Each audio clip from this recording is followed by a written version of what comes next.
Dutch കത്തോലിക്ക വൈദികനും വിശ്വപ്രസിദ്ധ ആത്മീയ ചിന്തകനുമായ father Henry നൗവൻ.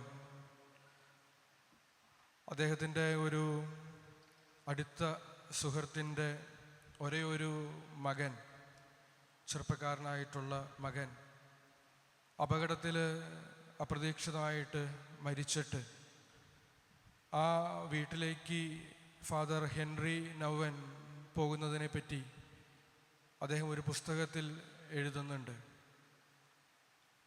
അദ്ദേഹം ആ വീട്ടിലേക്ക് കടന്നു ചെല്ലുമ്പോൾ അവിടെ കൂടിയിരുന്ന എല്ലാവരും വിചാരിക്കുന്നത് അദ്ദേഹം വലിയ ആത്മീയ ചിന്തകനായതുകൊണ്ട് വലിയ ഒരു പ്രഭാഷണം നടത്തി തൻ്റെ സുഹൃത്തിനെയും ഭാര്യയെയും അവിടെ കൂടിയിരിക്കുന്നവരെയൊക്കെ ആശ്വസിപ്പിക്കും എന്നാണ്. എന്നാൽ അദ്ദേഹം ചെയ്യുന്നത്, അദ്ദേഹം ആ വീട്ടിൽ ചെന്ന് ആ മുറിയിൽ, ആ ചെറുപ്പക്കാരൻ്റെ മൃതദേഹം കിടത്തിയിരിക്കുന്ന ആ മുറിയിൽ, ആ മൃതദേഹത്തിൻ്റെ മുമ്പിൽ ഒരു നിമിഷം നിശബ്ദനായിട്ട് നിന്ന്, അത് കഴിഞ്ഞ് അദ്ദേഹത്തിൻ്റെ സുഹൃത്ത്, ഭാര്യ അവരുടെ തോളത്ത് കൈകൾ വെച്ച് കുറച്ചു നേരം അവിടെ നിന്നു. അതിനുശേഷം അദ്ദേഹം ആ വീടിൻ്റെ അടുക്കളയിലേക്ക് പോയി അവിടെ ചിതറിക്കിടന്നിരുന്ന പാത്രങ്ങൾ എടുത്ത് കഴുകി അടുക്കി വെച്ചു. അത് കഴിഞ്ഞ് അദ്ദേഹം ആ വീടിൻ്റെ തറ അടിച്ച് വൃത്തിയാക്കി. പിന്നീട് അദ്ദേഹം പോയി ആ മൃതദേഹം കിടത്തിയിരിക്കുന്ന മുറിയിൽ ഒരു മൂലയ്ക്ക് നിശബ്ദനായി കുറേ നേരം അവിടെ ഇരുന്നു. അദ്ദേഹം അതിനെപ്പറ്റി പിന്നെ പറയുന്നത് ഇങ്ങനെയാണ്: അവിടെ വാക്കുകൾക്ക് വലിയ പ്രസക്തി ഇല്ല.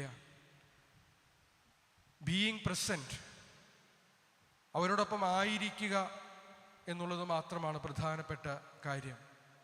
അവരെ ആശ്വസിപ്പിക്കുന്നത് അതാണ്. വലിയ പ്രഭാഷണങ്ങൾക്ക് പ്രസക്തിയില്ല. ഇന്ന് നമ്മൾ വിശുദ്ധ യോഹന്നാൻ സുവിശേഷകൻ്റെ തിരുനാൾ ആഘോഷിക്കുകയാണ്. യോഹന്നാൻ്റെ ജീവിതത്തിൽ വളരെ നമ്മെ സ്വാധീനിക്കുന്ന ഒരു ചിത്രം യോഹന്നാൻ ഈശോയുടെ കുരിശിൻ്റെ കീഴെ നിൽക്കുന്ന ചിത്രമാണ്. ഈശോ കുരിശിൽ തൂങ്ങിക്കിടന്ന് മരിക്കുന്നു. ഈശോയുടെ അമ്മ ആ കുരിശിൻ്റെ കീഴെയുണ്ട്.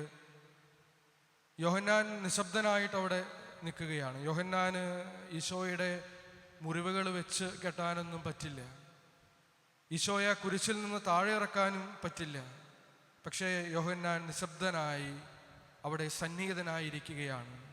അത് എത്രമേൽ ആശ്വാസമാണ് ആ അമ്മയ്ക്ക് നൽകുന്നത് എന്ന് നമുക്ക് മനസ്സിലാക്കാനായിട്ട് സാധിക്കും. സ്നേഹമുള്ളവരെ, നമ്മുടെ ജീവിതത്തിലും നമ്മുടെ ചുറ്റും വേദനിക്കുന്ന മനുഷ്യർ ധാരാളമുണ്ട്. പലതരത്തിൽ വേദനിക്കുന്ന മനുഷ്യർ, ഒറ്റപ്പെട്ടു പോകുന്ന ആളുകൾ, രോഗങ്ങളുടെ പേരിൽ കിടപ്പിലായി പോകുന്ന മനുഷ്യർ, മുറിവേറ്റ് നിലത്ത് വീണു പോകുന്ന മനുഷ്യർ.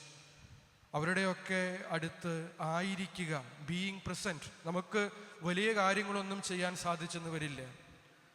യോഹന്നാൻ സ്ലിഹായെ പോലെ ബീയിങ് പ്രസൻറ്റ്, ആയിരിക്കുക, അവരോടൊപ്പം സന്നിഹിതനായിരിക്കുക, സന്നിഹിതയായിരിക്കുക.